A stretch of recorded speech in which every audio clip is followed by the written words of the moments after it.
I feel the presence of a cat somewhere in my room. Actually, it might be the bag back there flapping around.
Okay, so the general idea with this stream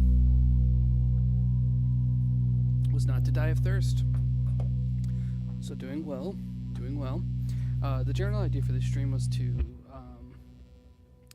I've been kind of streaming on Twitch and just kind of noodling alone, and it's been mostly a void, kind of a lightning rod, but, you know, I'm mostly doing it as a way to just, and it's kind of like exposure therapy, being on camera, just sort of trying to expose myself more. Also, just try and find people that actually give a shit about this kind of stuff. Not going super well, but that's actually fine. It's not really supposed to. It's just supposed to be, you know, something that I'm doing, kind of every time that I pick up the instrument. And I realized I was being kind of dumb because I've had at least a few dozen positive comments on the channel so far, on the YouTube channel, just about like the force tuning stuff I've been talking about, some of the like bar chord shit and all that, and yeah, so this is mostly just kind of a continuation of all that stuff. I was gonna just talk about specific things, like some tech that I have sort of picked up in my playing.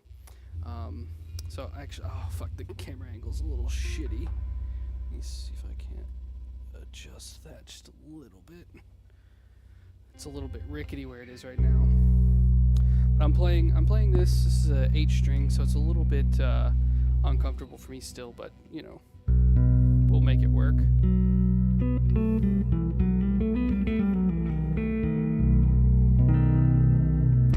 Okay, so what's the tech? It's relatively simple, but actually super powerful.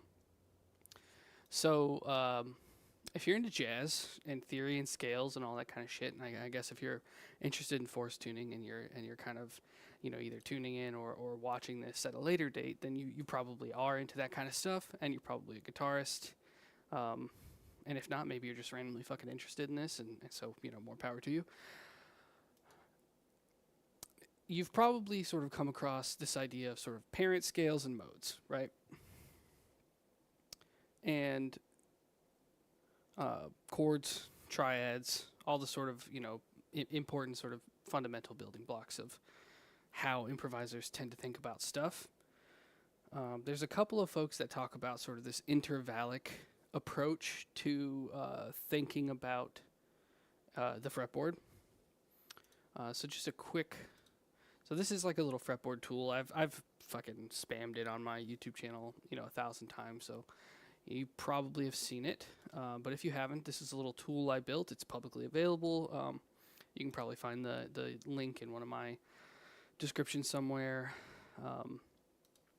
And it's basically just a fretboard visualizer. It's got a ton of bugs. It's a little weird. It's kind of wonky, but I made it kind of just for myself. It's open source, and you can kind of, you know, pick it up and mess around with it. And it's just a way to visualize scales and shit. So if we toggle this little button down here, oh, you can't actually see it, but there's a little button here. And if I click that, it'll toggle back and forth between, you know, the note names, which are actually wrong in some cases, but that's fine. And the intervals. So these intervals are sort of when I hear people talk about this sort of intervallic approach to thinking about the fretboard, I think that they're thinking about it this way, where it's like, this is kind of how I think about it, right? Where I've got right here, and just to help you visualize this, I've got, this is what I'm playing. This is my 7th fret. This is a B, and my low B, this open 7th string. So those are what I'm playing. I tend to do a lot of this kind of stuff and think about a lot of this stuff relative to some sort of low, bass note. So in this case, it'll always be the open B string. And I've got this root here, so this is my B. If we toggle back and forth, we can see the B, right? This is my root. And around that, I've got all these notes, right? So I've got the 4th here, the 5th here, the 2nd here, the 3rd here, the flat 6, the flat 6, right? The 5, the 4 below. So I've got this sort of like this little area around the note that I have very well mapped out mentally, with some gaps actually, right? So I'm still working on this, and I think that there's a lot of opportunity to sort of refine this as you get used to this kind of shit. But I've got this sort of area around the note mapped out. So rather than thinking in like patterns or whatnot, or at least solely in patterns that start on like one root note, I tend to think in intervals relative to a note.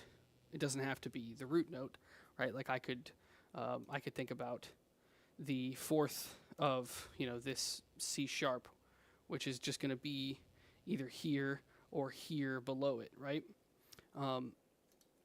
So it's relative to any note.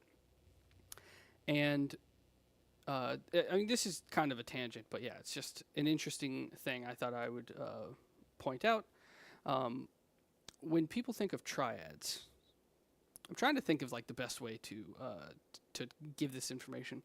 I've gone about like planning out videos and really meticulously trying to lay out information before. I'm just really not a big fan of that. It's just not really something I find super valuable in terms of like my time. And I think that people will probably benefit more from like a conversational style where I just am thought dumping as much information as possible. People tend to not seem too annoyed by the length of the videos that I'm putting up. So, I just thought I would kind of say everything that I have to during a live stream, with the hopes of maybe reaching some people live, but also maybe edit that down later into an actual video that has like, more condensed information. So anyways, triads. So there's 4 types of triads: major, minor, diminished, and augmented. So just for fun, sort of still sticking around that B, we've got a major triad, we've got a minor triad, we've got a diminished triad, and then an augmented triad. So interestingly, if you look at the major scale, there are no augmented triads. This is probably common knowledge, but still worth pointing out. So if you're into jazz and you're having trouble finding sort of different sounds, right? Like let's say branching out from the major scale. Let's say you've practiced your major scale, you've messed around with modes a bunch, maybe you've practiced them, you kind of have them under your fingers, you have the sounds of them, you're readily able to use them, and you're looking to expand your palette. Now you could go sort of meticulously do all of the work that you did for the major scale for the other 3 sort of important parent scales. And there's actually more than that, maybe. It kind of depends on how you look at it. There's the whole tone scale, which is like super important and interesting. There's the diminished scales, which are really important and interesting. But specifically, people talk about there being 4 parent scales. And for each of those scales, since they're all 7-note scales, they have 7 modes. So the major scale is one of these parent modes. And then there's the melodic minor scale, their harmonic major scale, which is like the Alan Holdsworthy stuff, and then the harmonic minor scale. Now what's interesting about all the other 3 parent modes is they all have augmented triads in them. So if we look at, again, if you haven't visualized the shape of an augmented triad, It is a symmetrical chord, or the notes are kind of like all equidistant from each other. I'm not sure how else to describe it, but basically all the intervals in a major, and I'm sorry, in an augmented triad are major thirds. So, for example, if I was going to play an augmented triad, sort of, I guess, enclosed position, you might call it, on this B, it would be B, D sharp, G. So this sort of like diagonal pattern here, right? So B, D sharp, G.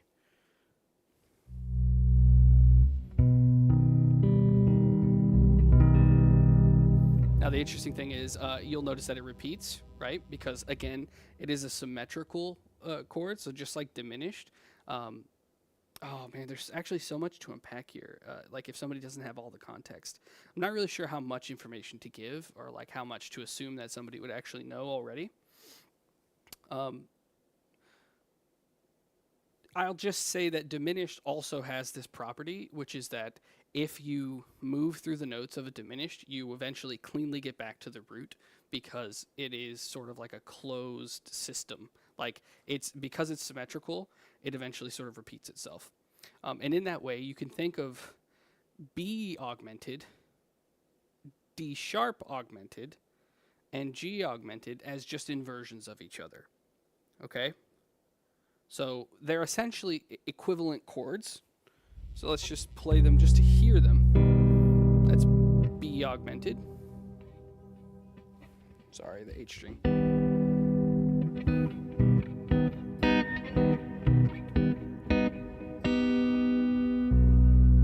They all sort of sound, there's not like, I always think about it like, if I play B major, and then I play B dominant,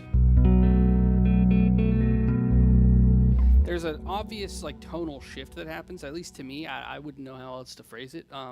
There's just like an obvious transition in sound, right? So like major to minor is another good example. Might play something a little higher up. So for example, this got a major sound, right? That is a jarring transition, right? Like we can feel that there's a transition there, but to me,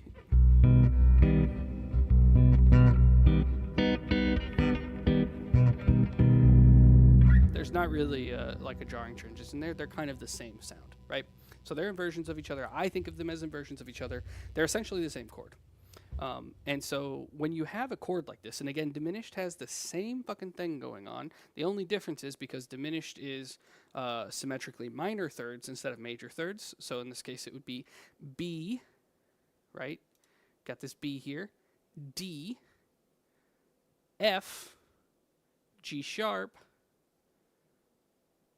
Did I fuck that up? Yeah, I might have fucked it up. Right.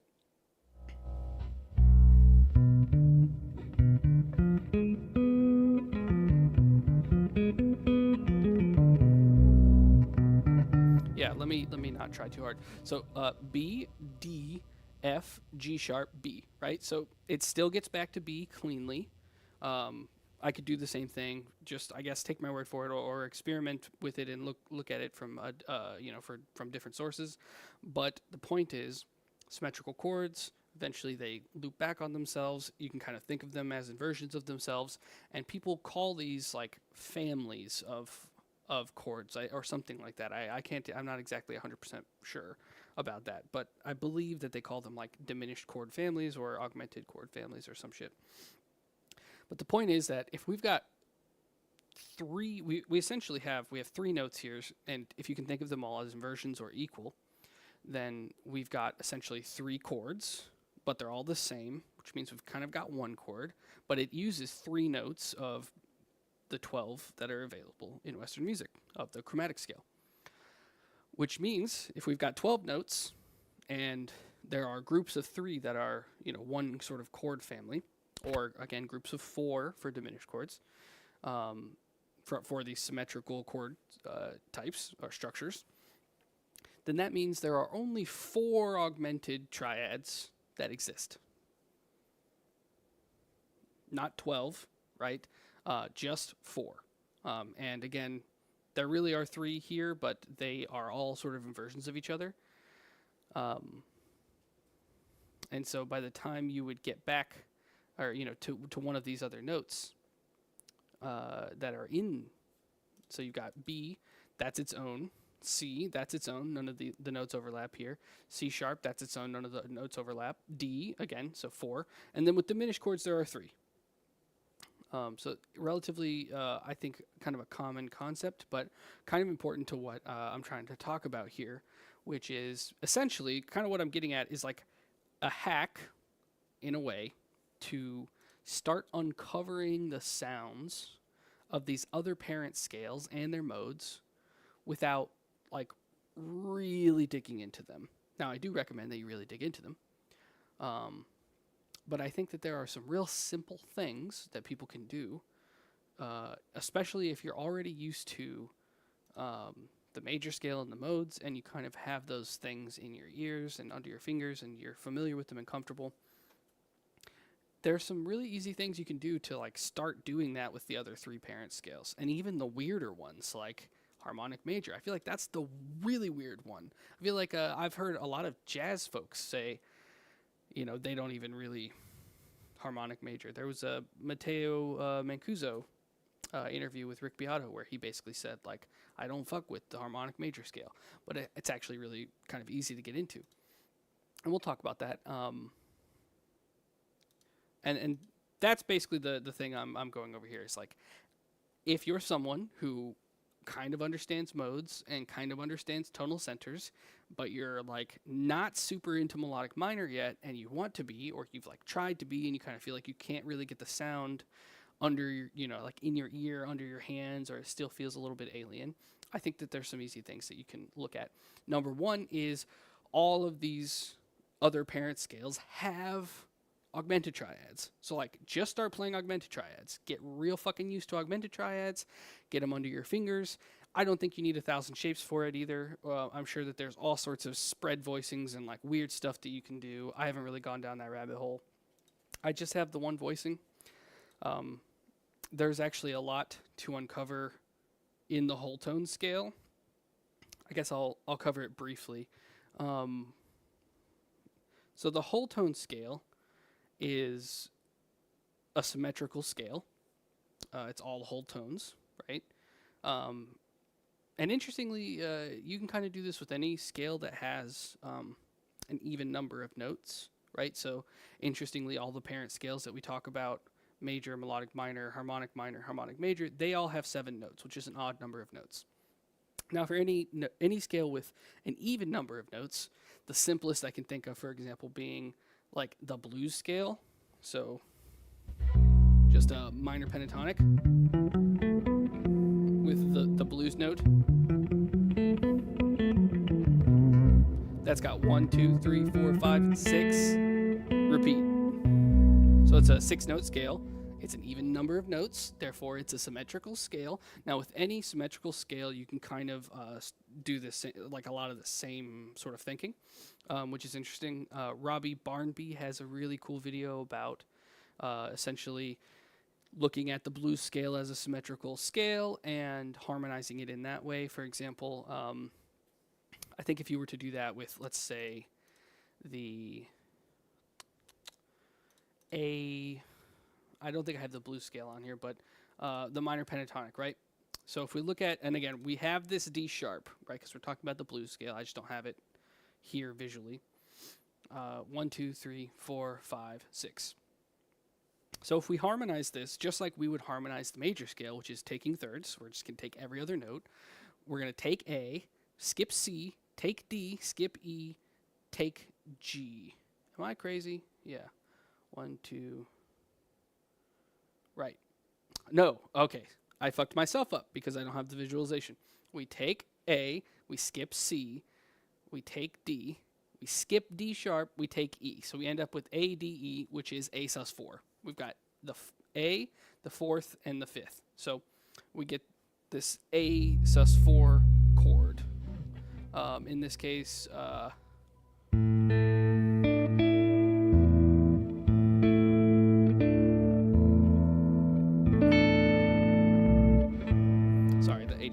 definitely give me a little trouble. So we end up with this A sus4 chord. Now, if we do the same, starting on the next note, we get C, skip D, take D sharp, skip E, take G. We get a C minor triad. C, E flat, I would say here, not D sharp, but C, E flat, G. We get a C minor triad. Now let's go to the next one. We start with D, skip D sharp, take E, skip G, take A, D, E, A. You know, technically this was, you could think about this as being a D sus2 chord, but a D sus2 chord, and I have a video about this, sus chords and their inversions, and I didn't fucking put it up because I got weird about how I did it and was like, I need to redo it, and I never did redo it and I lost it. But long story short, DEA, D sus2, is an inversion. It's essentially equivalent to A sus4. So we have A sus4, C minor, an inversion of A sus4 in D sus2. And then you can kind of guess from here. So we're going to flop through inversions of those two chords. So essentially, if you harmonize the A blues scale, the A minor blues scale, or whatever the hell you'd call it, you would get only two chords in their inversions. And it's very similar to the augmented stuff I was talking about earlier. You can really just think about the whole scale as being like two chords. Robbie Barnby, again, has a great video about that if you're interested, way more in depth than I could ever even hope to be. So definitely check that out. Again, any scale that has an even number of notes kind of has this property. And one of those scales is, again, the whole tone scale. This is a very long detour to kind of get to the point that I'm trying to make. But again, if we look at this scale, it has every other note. It has 6 notes total. That's half the notes of the 12 notes available in Western theory. Now, if we take the same scale for C, it's the other 6 notes. And then going to C sharp, it's actually the same scale as the B whole tone scale. So if you want to look at like how does the whole tone scale divide the chromatic scale, there's only 2 whole tone scales that exist, because they're all like, there are 6 whole tone scales that are just modes of each other and are essentially equivalent. Now, the reason I bring up the whole tone scale here is because we just kind of talked about augmented triads, and the whole tone scale is literally just 2 augmented triads slapped together. Augmented triads have 3 notes. The whole tone scale has 6 notes. 3 plus 3 is 6. It's starting to line up. We can actually see them visually. You've got, in this case, let's go back to B. I like B on the H string. It just feels kind of like my home bass, similar to how E feels like my home bass on a 6th string. We've got the B augmented triad and the C sharp augmented triad, which again, each of these are 3 notes. They're really 3 augmented triads. They're inversions of each other. They're equivalent essentially. So we've got 2 augmented triads, makes up the whole scale. Now you could say, oh, but what about D sharp? It's a B augmented triad. What about F? It's a C sharp augmented triad, right? So we've got 2 augmented triads that make up the entire scale. And the other 2 augmented triads, because remember before I said, because the augmented triad is made up of sort of these equidistant intervals, there are only 4 augmented triads that exist in the whole chromatic scale. So if, again, we're kind of using that same verbiage, which I don't know if that's like good verbiage or not, but if we look at how does the whole tone scale divide the chromatic scale, there are 2 whole tone scales within the chromatic scale. And again, the chromatic scale is all the notes. It's just straight, you know, A to A or whatever, C to C. There are 2 whole tone scales. Each of those whole tone scales are made of 2 augmented triads, which again, if we look at how does the augmented triad divide the chromatic scale, there are 4. And so just kind of interesting. So you can mess around with the whole tone scale. You can mess around with augmented stuff. Whole tone scale is actually like a super interesting sound. And it's also, again, in force tuning. Look at this beautiful pattern. It's a little fucky, right? Like getting that under your fingers is definitely weird. One of the weirder ones, I feel like diminished kind of was that way for me too at first. It was really strange physically, but it's very simple. And in force tuning, it's just a grid of the same shit. And it's really this sort of simple shape. Now, if you're interested in what shape do I kind of think about for the whole tone scale, or really for like coupling augmented triads in any sort of scenario, I guess right now, I'm kind of thinking about it in sort of this like, I've got one augmented triad and I've got this sort of thing going on with my ring finger. So I've got 1, 2, 3, 4, and I kind of have this little like X shape is a big part of how I think about this stuff.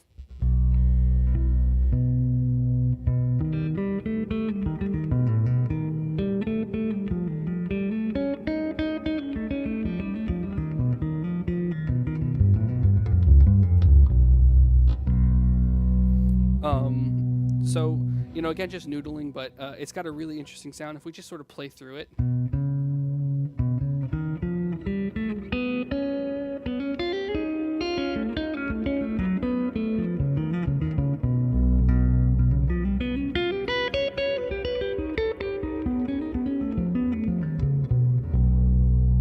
Right, so it's got that sort of like spooky, mysterious kind of vibe. Super interesting, super unique. And again, augmented triads, right? So again, premise. If you're into scales and you don't know how to get into the weird shit, the answer is augmented triads, because that's the one thing missing from the major scale, which means that's the one thing missing from all the modes of the major scale. So if you start playing augmented triads in general, you will start to get used to the funk that comes from those other parent scales and all their modes. There's a concept I've been really liking lately, which is sort of like you are what you eat when it comes to music. So it means like if you take somebody who's only ever listened to like nursery rhymes and you just start playing the whole tone scale and the melodic minor scale, they'll probably be like, that dude's making a bunch of mistakes because it sounds weird to them. They're not used to those sounds. They're not within their ear. And that goes the same for a musician that's like not used to that stuff. And I think that there's a big difference, at least there has been for me, just like experimentally, like for my own playing. There's a big difference between like I've listened to a bunch of people play the melodic minor scale and like I've sat for 100 hours and played the melodic minor scale by myself. You really internalize the sound a lot more when you sit there and kind of grind out the scale. I say grind, I don't mean like from a technical perspective. I mean literally just like getting the notes and playing through it and getting the sound in your ear. And so I think that's like the important part. There's another really interesting idea too, which is like, don't let the theory obscure reality. A lot of people say that theory like ruins their creativity or something like that. I think that's fucking stupid. I really do. But if I, from the perspective of somebody who has approached music from a very theory-heavy perspective since the beginning, I do have sort of one caveat to that, which is that when you get really used to like giving names to stuff, it can start to feel like the stuff that you have names for and know, like, this is the name of this thing. It can start to feel like those are the only things that you know. A concrete example, I guess, of what I'm trying to say. For years, I had a really hard time internalizing the melodic minor scale. I would sit and practice it and I would like sit with the sound again. I mean, hundreds of hours now of just sitting with the melodic minor scale. And for a lot of that time, I felt like, man, I just cannot get the melodic minor scale into my playing. Like, it's just not there. But it was, in a roundabout way, I had gotten really used to some of the modes of the melodic minor scale through patterns. Now, I got lucky when I first started playing. I started I got really into the sound of Phrygian dominant. I don't know where or how or why, but if you don't know Phrygian dominant, it is the 1, 2, 3, 4, 5, the fifth mode of the harmonic minor scale. It sounds like this, and this just got really deep into my playing from like God knows, maybe an Opeth song or some shit. Like I just learned something at some point, found this pattern of notes, and played it a bunch, and so this sound became like it just was something I had kind of had on tap. Sorry.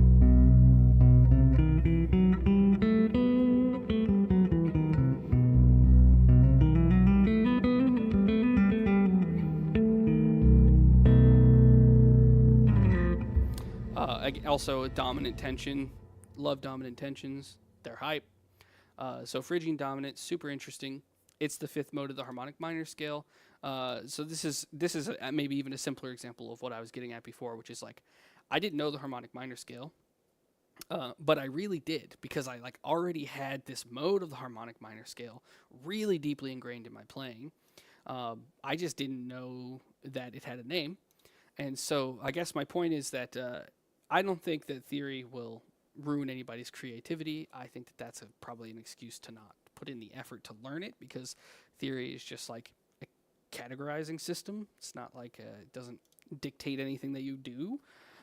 But it can be easy to trick yourself into thinking the only scales and modes or chords or whatever that I know are the ones that I can name.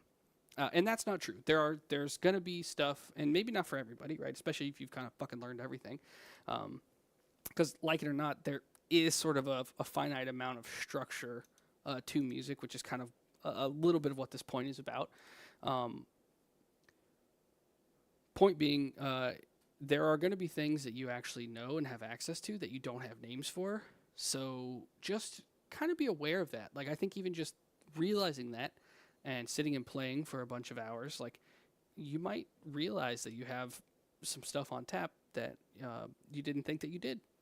And it, especially if you are stuck in the major scale, major modes sort of world, and are first transitioning out into sort of the funkier stuff, there's probably a lot of low-hanging fruit of things that, like, you're kind of already comfortable with and maybe didn't even realize. Okay, so augmented triads are hype.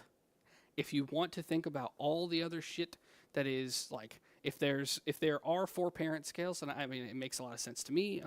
There may be more that are interesting that I'm not thinking about currently, but if you think about those 4 parent scales: major, harmonic minor, harmonic major, and melodic minor. The major scale's missing the augmented triad. The other 3 all have the augmented triad. I probably should prove that really quick. Let's take a look. So major, again, no crazy diagonal shit going on, right? We can just see it immediately if we look at the whole tone scale. It literally just crazy diagonal shit the whole time. It's just this like checkerboard X diagonal pattern. That's all that there is. If we look at the major scale, it does not exist within the major scale. If we look at, again, any of the modes of the major scale, you're not going to see it either. Makes sense. Melodic minor, hey, look, we've got some diagonal shit going on. Boom. Right? So that's immediately interesting. If you look carefully, we've got just 1, which means we've got essentially 3 augmented triads of the 12 possible, but really just sort of 1 of the 4 sort of augmented triad families, if we want to think about it that way, within this scale. And it happens to be on the flat third, right? I tend to try and think about these things in sort of like if I go through the scale from the root, what's the first note I hit that is a part of that augmented triad family? And this is the first note in this case. So flat 3, 5, 7, flat 3, 5, 7, diagonal chaos. We found it. So just by noodling around with augmented triads and getting those augmented triads into your ear, you kind of start to dial into the world of melodic minor, harmonic major, harmonic minor, and also the whole tone scale, which are all super important and fundamental and interesting in their own respects. And there's one other thing. There's one shape, and this is a kind of a sticking point. When I told my buddy this, he actually got super hyped because he was kind of in that same boat of like, I don't know what the fuck the melodic minor scale is. Um, if we look at the major scale, a lot of people tend to think about this like 3 note per string stuff. I hate 3 note per string stuff, and I don't really fuck around with it other than this sort of like stuff for oh, we have a friend in the kitty. Okay, she wants to be all over my shit but not be touched. So anyways, if I am messing with this stuff, this sort of Mixolydian shape,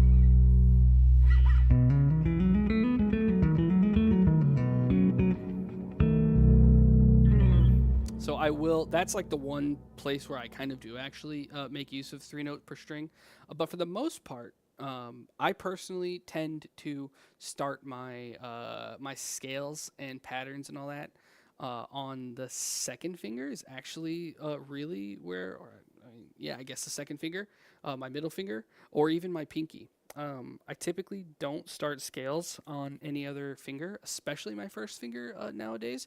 So, for example, if I were going to play some of this stuff, I would just start the major scale on my my second finger, my ring finger.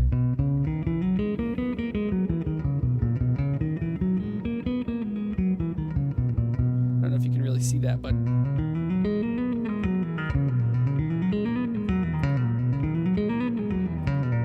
I'm just sticking within those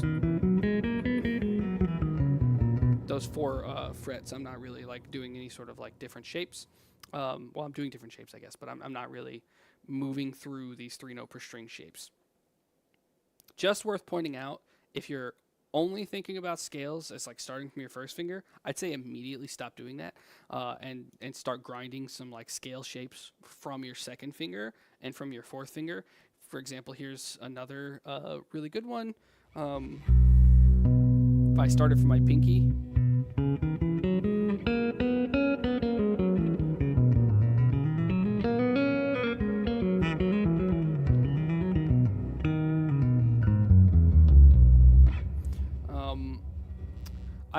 I think that particular approach to scales will unlock a lot of sort of descending and ascending triad stuff, which is really interesting, but sort of another topic. Okay, so we just for fun are taking a detour down this 3 note per string rabbit hole. So if we look at 3 notes per string, we're just going to go through the major scale. We've only got 3 shapes. We've got root, whole step, and that's sort of the first shape, like note, whole step, this sort of thing going on. This B, C sharp, D sharp. Got the same shape here. Then we've got this like, you could call it 1 3 5 1 3 5 1 2 4 1 2 4 1 3 4 1 3 4 or something. Like I don't know. I don't really think about 3 notes per string often, but like these 3 shapes exist. You probably already know what the fuck I'm talking about, so I don't have to like go super in depth on this stuff. Or my shirt is riding up like fucking crazy. So okay, shape 1 is this thing. Shape 2 is this thing. Shape 3 is this thing. Hopefully you're following me. Again, just hopefully for clarity. Shape 1, shape 2, shape 3.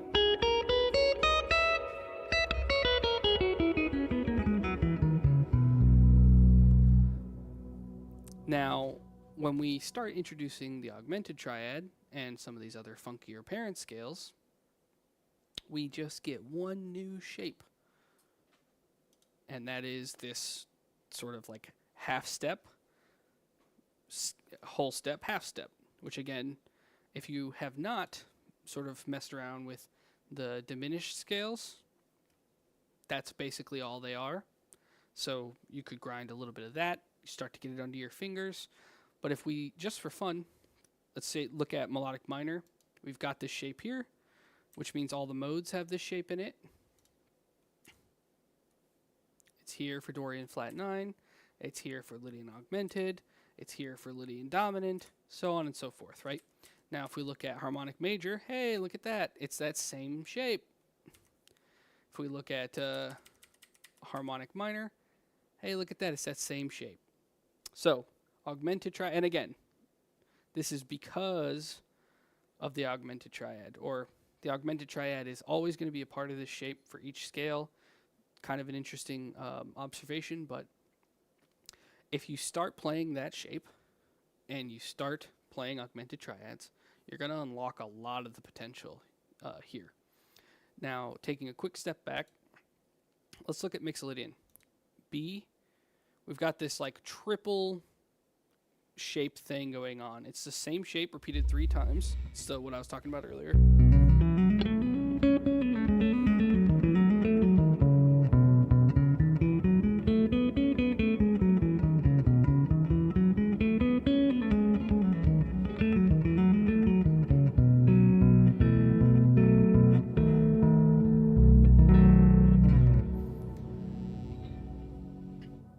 So now, this is kind of where we get to the fun, I think. We can get into melodic minor if we're comfortable with that same repeated 3-note per string pattern for Mixolydian of just 1 3 5 1 3 5 1 3 5. We can get this.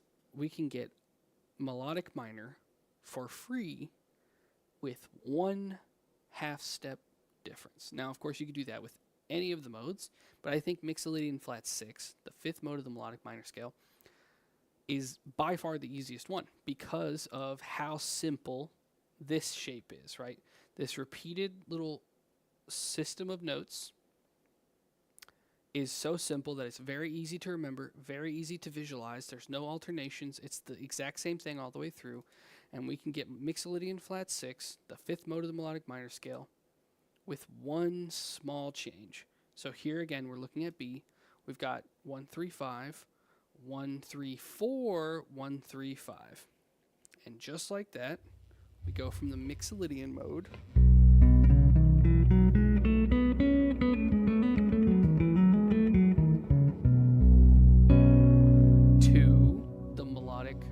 to the Mixolydian flat 6 mode.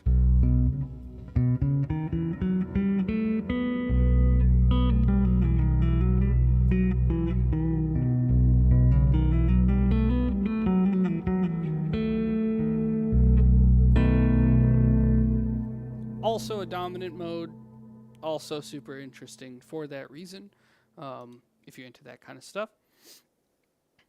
So that's really fun, and that's the exact same thing as the Mixolydian shape with 1 note difference. And again, the 1 note difference is going to be along this sort of axis of an augmented triad.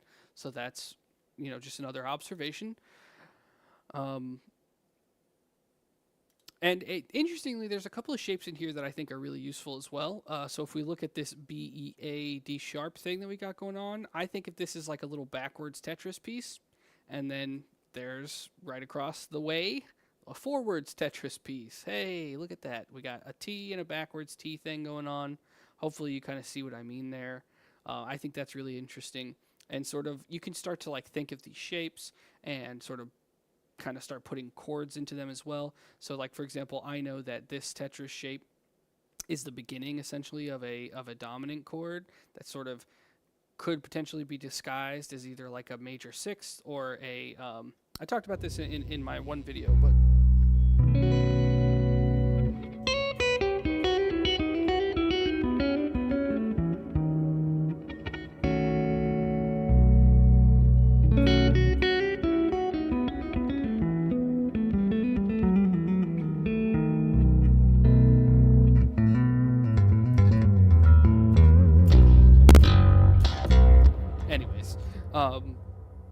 so yeah, real easy stuff. We've got augmented triads; those are fun. Those are present in all the modes of. So, for example, if we agree with the fact that there are 4 parent modes that are interesting, and those are all 7-note scales, and they all have 7 modes because of that. We know that the augmented triad is not within the one within any of the modes of the major scale. So that's The other 21 scales all have this pattern, the augmented stuff going on, and that shape, the half step, whole step, half step, this thing going on. And so there's just a lot of cool shit that you can get out of just like really just grinding those shapes, right? Like just having that shape under your finger, like under your hands, is gonna net you a lot of wins because again, it's available in literally all 21 of the modes of the other 3 parent scales. So, for example, Phrygian dominant.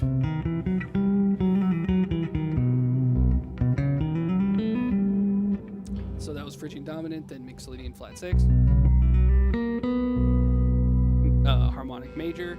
And for fun, I'll just kind of toss out, because no one's watching anyways. I mean, really, I can kind of go nutso here. I think the next step beyond that, and kind of where I'm sort of interested right now, is kind of like Messiaen modes or like 8-note scales. Some of the Holdsworth stuff. If you're into Holdsworth, Brett Stein released a book recently that's really awesome and interesting. Danny Rabin also has kind of a channel talking about a lot of that stuff. He actually had Brett Stein on for a bunch of interviews. All really interesting stuff. If we look at Mixolydian flat 6, we've got backwards Tetris, forwards Tetris. That's the scale. That's all 7 notes, right? Now, if we look at the harmonic major scale, it's actually we still got our forward Tetris piece. We've got 3/4 of the backwards Tetris piece. So there's just this one note difference, right? So kind of like as a stepping stone, if you think about it that way, we can use Mixolydian as a stepping stone to Mixolydian flat 6, which kind of gives us access to the melodic minor scale. Because again, if I know Mixolydian flat 6, B Mixolydian flat 6, I can just play. So again, looking at it as the backwards Tetris shape, just kind of keep that shape in mind visually. Now, if we look at B melodic minor, where is that backwards Tetris shape? Well, it's here on the 5th. We kind of knew that because that's the 5th. It's the 5th mode. You know, Mixolydian flat 6 is the 5th mode of melodic minor. So we kind of knew that was going to be the case. But basically, if we know physically how to play B Mixolydian flat 6, then we can just shift that to F sharp, and now we play F sharp Mixolydian flat 6 with a B in the bass, and we get B melodic minor. So again, this F sharp is where I'm going to start.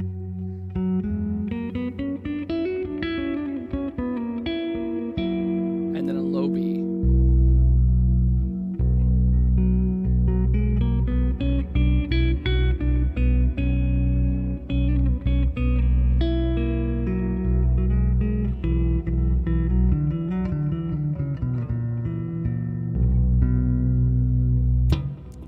So we got B melodic minor kind of for free, right? So we do the major stuff for a while. We have the major scale and the modes and kind of the 3 notes per string pattern, and hopefully maybe we start developing some of the scale shapes from, you know, starting on the 2nd finger or the 4th finger or whatever. And then we use Mixolydian with one small difference. We keep augmented triads, that whole half step, whole step, half step shape in mind, and we use Mixolydian flat 6 as a stepping stone to kind of the world of melodic minor. It's a dominant tension, so you can like throw on a dominant vamp and just start fucking using Mixolydian flat 6 immediately, which is really fun. And now you're in the world of melodic minor, right? So you transpose that, especially in force tuning, which you totally should be using. Not going to really go into that, but especially in force tuning, you transpose that somewhere, and now, boom, you've got melodic minor just by sort of, you know, manipulating roots and tonal centers and all that stuff. Same physical shapes, all the same stuff, all the same patterns, very familiar stuff. Now we've got melodic minor. And then from there, again, as a stepping stone to harmonic major, which is like the weird one, right? We make one more small change to Mixolydian flat 6. In this case, and just to be sort of specific here, to go from Mixolydian, right, clean, this pattern clean across, we're going to take the 6th and we're going to flatten it. Hence, Mixolydian flat 6, right? So just we flat the 6 and we get our crazy Tetris shape stuff. You can also call it Mixolydian flat 13. I call it flat 6 for whatever reason. I don't think either is invalid.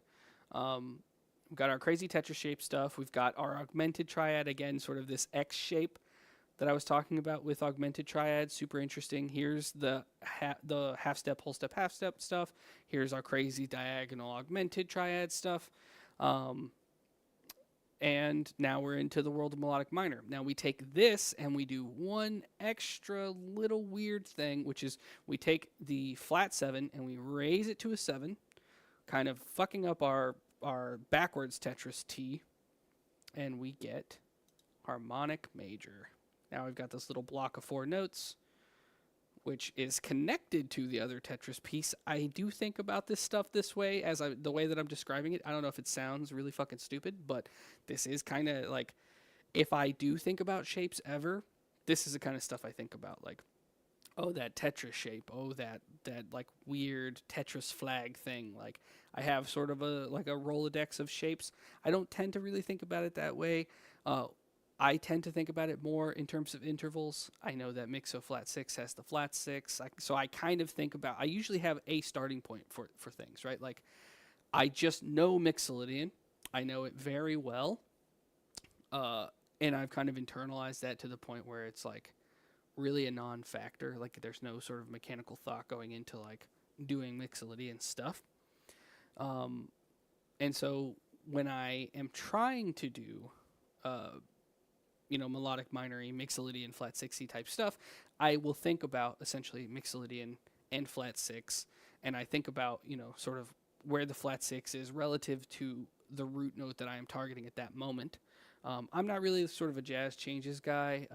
Maybe in the future, it's kind of something I'd like to work towards, but it's not like a skill that I currently have on tap. But one extra small change to the Mixo flat 6 stuff, and now we're in the world of harmonic major. And it's, again, really, if you take that and do some, magic with transposition and bass notes and whatnot, you have access now to all these different modes. If you're interested in like what is actually a cool mode of, actually, they're all fucking weird. I'm not going to lie to you. The harmonic major scale is a hard one to digest, I think, for a lot of reasons. But if I had to recommend one to maybe check out, I'd maybe go with, anything that's Mixolydian or Lydian is going to be pretty cool and probably usable, is kind of how I tend to approach this stuff. So, if you're into that, I would check out one of those. And then the last idea that I wanted to sort of throw out there, if you are interested in stuff like Messiaen modes, 8-note scales, and all of that, I kind of mentioned this idea earlier of like you are what you eat, right? So if I do a bunch of playing with the melodic minor scale and the Mixolydian flat 6 scale, like and then I start playing over like a dominant track or something, that stuff is going to start to come out more naturally because I've really sat with those scales and those sounds for a while. And hopefully when you're actually like really playing with a track or something, you've kind of like turned off that part of your brain, and you're kind of trying to flow state a little bit, and you're just letting whatever happens happen. And if it's in your hands, like, it's going to come out. So that's the cool thing there. Something that I have noticed as I have grinded some of this stuff is that, to me, harmonic major and Mixolydian flat 6 kind of sound like part of the same idea and sound. Now, a lot of people will argue with you that that's not the case. They'll say that if you play that scale, that becomes an 8-note scale because you just basically add one note. So again, just completing our T here, if we want to think about it that way. Uh, we would have root, second, third, fourth, fifth, flat six, flat seven, seven, and root, and that would sound something like. A lot of people will say that that's just maybe Mixo flat six with a chromatic note. I tend to go back and forth between hearing it as one 8-note idea or scale and two separate things, or like one thing with a chromaticism or something. And again, I think that's like an exposure thing. If you sit with it as an 8-note scale and really harmonize it out and kind of play with it that way, I think that it's a totally valid approach to think about it as an 8-note scale where like every potential root note is equally valid and all that stuff. So just something to think about. And one thing that's really interesting about that particular combination, this is sort of like there's an extra idea here of like modal interchange. Taking two scales that are one note apart, coupling them together as an 8-note scale, and kind of exploring that sound as a whole unit very deeply. I think that's a really interesting idea. I actually plan to add another page to this tool that kind of does that, that basically gives you all of those scales as actual things, and I don't have to name them or something. That'll be the weird thing, but yeah, just food for thought. So I think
use fourth tuning.